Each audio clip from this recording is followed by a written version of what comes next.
สบายดีก็มาพบกับลาอีกแล้วเนาะมื้อนี้ลาก็จะมาสอนวิธีการตัดเสื้อคอบัวเป็นเสื้อที่ว่าบ่ได้เข้าฮูปเนาะเป็นเสื้อนุ่งสบายนุ่งลิ้นทำอิฐเนาะก็มาเริ่มจากการที่เราสร้างแบบแล้วเนาะก็ดัดแปลงจากแบบมาตรฐานที่ลาเคยสอนไปแล้วเนาะแล้วตัวนี้เราจะบ่ตัดเข้าฮูปคือบ่พอดีกับตัวเราแต่จะเฮ็ดเป็นตัวใหญ่ๆนั่นก็คือให้แบบแทกเอาง่ายๆก็คือถ้าฮอปเอิกเข้าเท่าใดเนาะเราก็บวกเข้าไปหาร4เนาะแล้วก็บวกเข้าไปอีก4นิ้วบ่ว่าจะเป็นเอิกเป็นแอลหรือกระโพกเราก็บวกเข้าไปอีก4นิ้วเนาะแล้วเราก็มาโค้งคอโค้งยับออกอันจากแบบอันมาตรฐานมันจะอยู่ที่3นิ้วเราก็โค้งออก4นิ้วแล้วเราก็นำแบบที่เราวางตัดแล้วเนาะมาทาบกับแพรแล้วก็ขีดแบบตัดไปตามฮูปเลย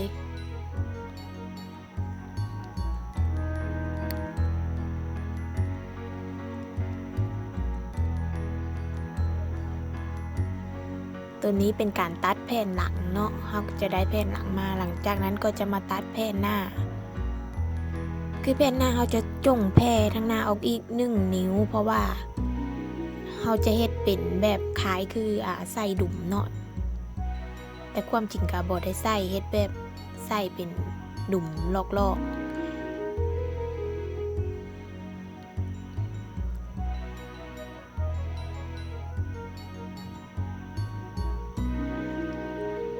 หลังจากวางแบบแล้วเราก็ตัดไปตามรอยที่เราขีด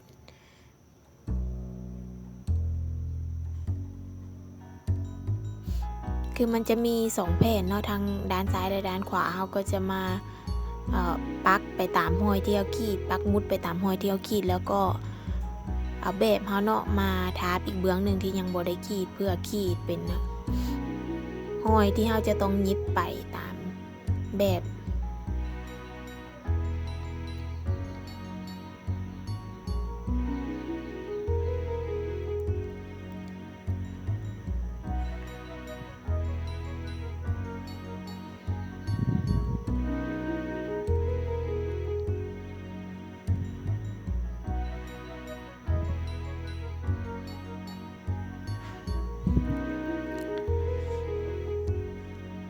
แล้วก็มาต่อที่แบบแขนเนาะ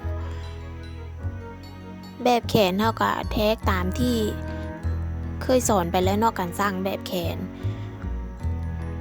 ถ้าเรามักยาวมักสั้นส่ำใดเราก็แทกลงตามความต้องการของเราเฮ็ดทั้งสองข้างคือกันส่วนนี้เป็นคอเนาะคอปกที่เป็นคอบัวเราจะสร้างในแบบเจี๊ยบปฏิทินก่อนเนาะแล้วจึงเอามาตัดตามแพรตัวจริงเพื่อกันความผิดพลาด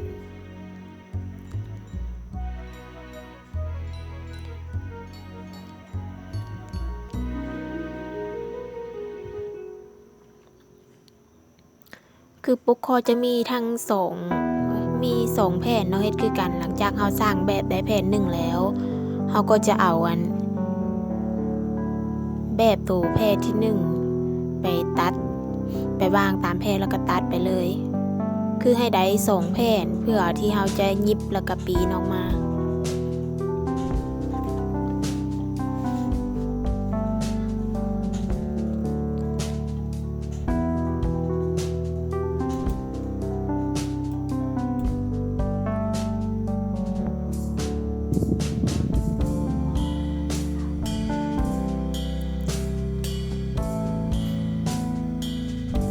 ตัดตัวแผ่นที่2ตัวนี้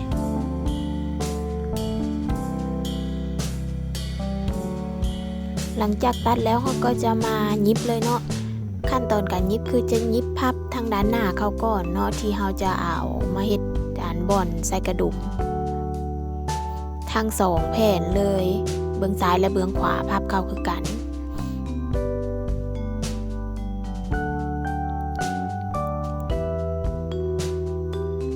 หลังจากนั้นเราก็จะมายิบต่อกันเนาะแผ่นหน้าและแผ่นหลังคือยิบจากบ่าไหล่ก่อนก็คือเอาเส้นของบ่าไหล่มาทั้งแผ่นหน้าและแผ่นหลังเนาะมาแปะใส่กันแล้ว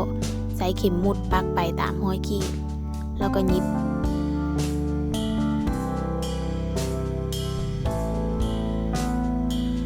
ยิบอาจจะยิบ2 ฮอบเพื่อให้มันแน่นหนาดี หลังจากได้แล้วเขาก็จะมายิบทางด้านข้างเนาะคือแทกจากส้นของวงแขนลงมาปักเข็มมุดไปตามห้อยที่อันเฮาขีดไว้เลยเนาะหลังจากนั้นแล้วก็ยิบไปตามเส้นที่เฮาปักเข็มมุดทั้ง2ข้างเฮ็ดคือกันเลยคือยิบบาไหล่แล้วก็มายิบทางด้านของข้างเสื้อเนาะเฮาจะเห็นว่าเฮาจะได้อันแผ่นเสื้อแล้วเนาะแล้วก็จะมีวงแขนที่ยังบ่ทันได้ต่อแขนหลังจากนั้นเราก็จะมาใส่สายยืดเนาะตัวนี้มาวัดฮอบแขนของเราแล้วก็ตัดเป็น2 สายเพื่อเราจะไปยิบใส่ตูแขนเสื้อเนาะให้มันแบบยุ้มๆเข้าเพราะว่าเป็นเสื้อนุ่งลิ่นเสื้อแฟชั่นนุ่งสบายเนาะตัวนี้เราก็วัดแทกขึ้นมาว่าเราอยากจะใส่เสื้อยืดในบ่อนใดก็ตามที่เรามักเลยว่าอยากให้มันยุ้มบ่อนไหนเราก็แทกใส่บ่อนนั้นแล้วก็ยิบติดกับตูแพรแขนเสื้อเลย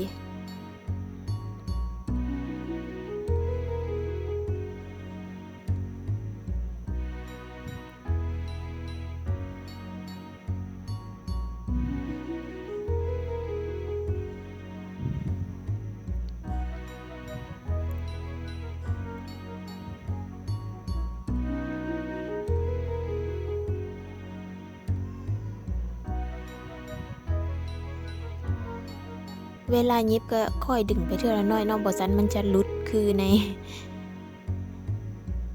คลิปเนาะ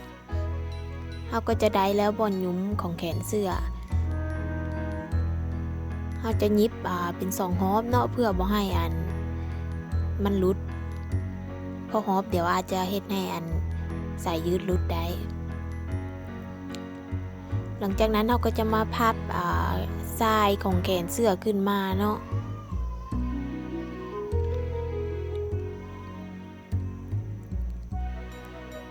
ตอนนี้เราก็จะได้เคที่มันยุ้มกันแล้วเราก็จะมาพับแล้วก็ยิบไปตามห้อยที่เราขีดเนาะยิบต่อกัน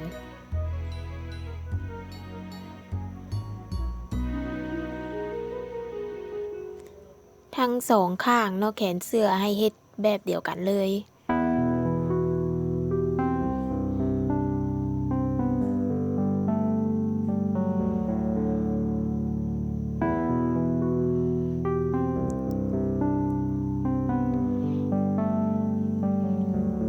ก็ได้แล้วเนาะแขนเสื้อที่จะไปยิบใส่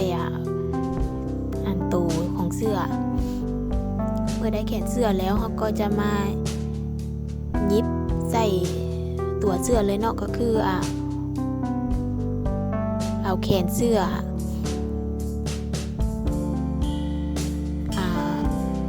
ใส่ไปในตัวเสื้อเนาะก็คือหลายๆคลิปที่ผ่านมาแหละ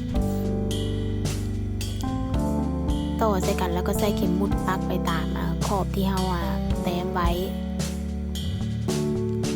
แขนเสื้อตัวนี้จะบ่แม่นเสื้อยกเนาะบ่แม่นเสื้อที่ว่ายกแขนแบบแขนการ์ตูนเพราะฉะนั้นมันก็จะเรียบบ่ได้ยกที่บนบ่ามัน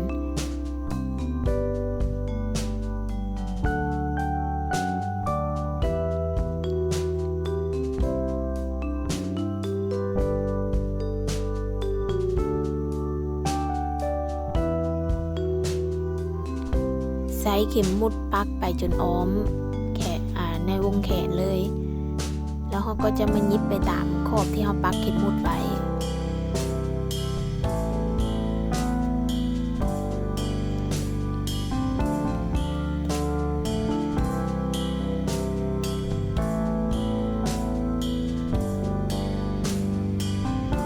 ยิบไปจนอ้อมเลย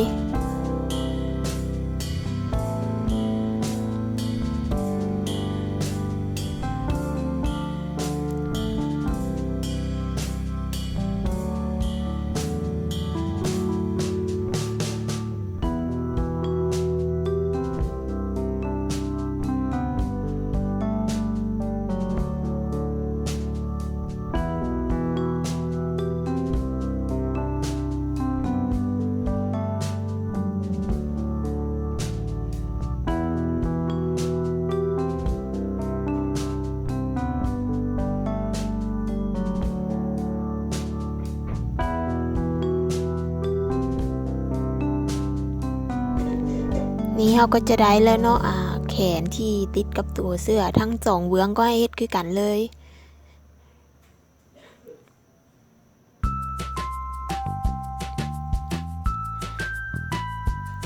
แล้วเราก็จะมาหยิบ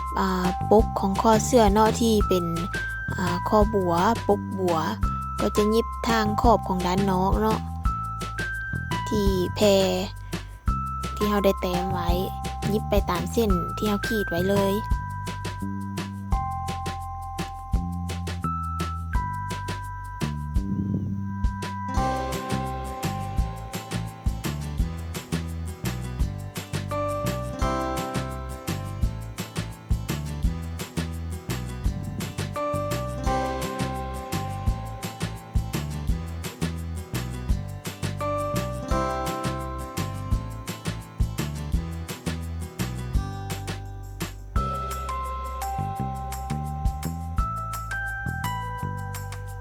หลังจากหยิบแล้วเนาะเราก็จะมาปีนทาง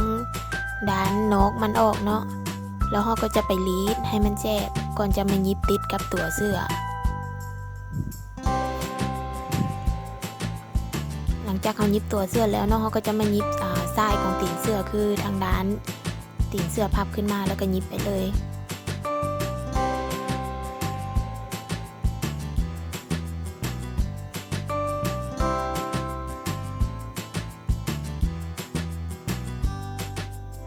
คือก่อนที่เราจะตัดทางตีนเสื้อเนาะตามแบบเราก็จะจงไว้1 นิ้วเพื่อการพับขึ้นถ้าหากบ่จงแล้วเราตัดไปตามที่เราขีดเลยเวลาพับขึ้นมันก็จะสั้นขึ้นอีกเพราะฉะนั้นให้จง1 นิ้วหลังจากนั้นเราก็จะเอาคอปกเสื้อเนาะปกบัวที่เราเอาไปรีดเรียบร้อยแล้วปีนออกแล้วก็ไปรีดแล้วก็มายิบใส่ตามขอบของคอเสื้อเลยใส่เข็มมุดปักเนาะไปตามขอบแล้วก็ยิบไปเลย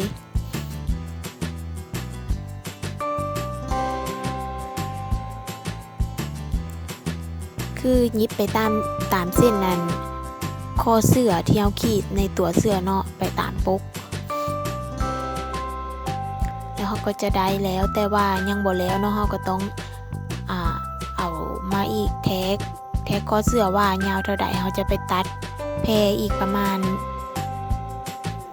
1 นิ้วเนาะความกว้างเพื่อมาเป็นสายซาบของคอเสื้อ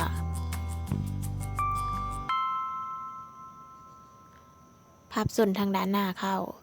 แล้วก็แปะใส่ในทางด้านปกเนาะปกเสื้อยิบคือเก้าไปตามห้อยเก้าที่เอายิบวางกี้นี้เนาะที่ยิบปกเสื้อติดกับตัวเสื้อแล้วเขาก็มายิบสายที่เป็นซาบเสื้อนี้อีกตื่มเขาอีกแต่ว่ายิบไปตามห้อยเก้า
ให้ยิบไปจนสุดเลยเนาะ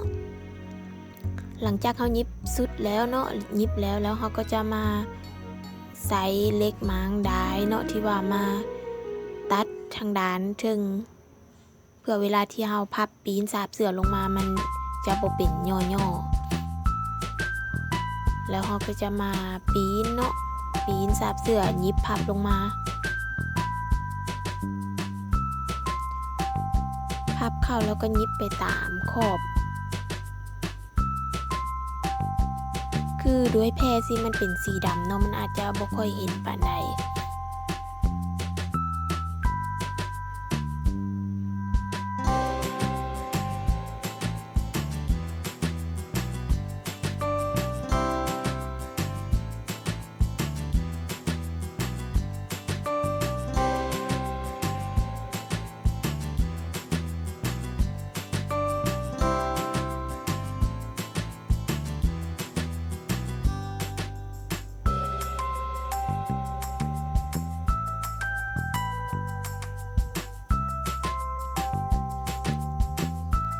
จากนั้นก็แล้วเนาะสำหรับ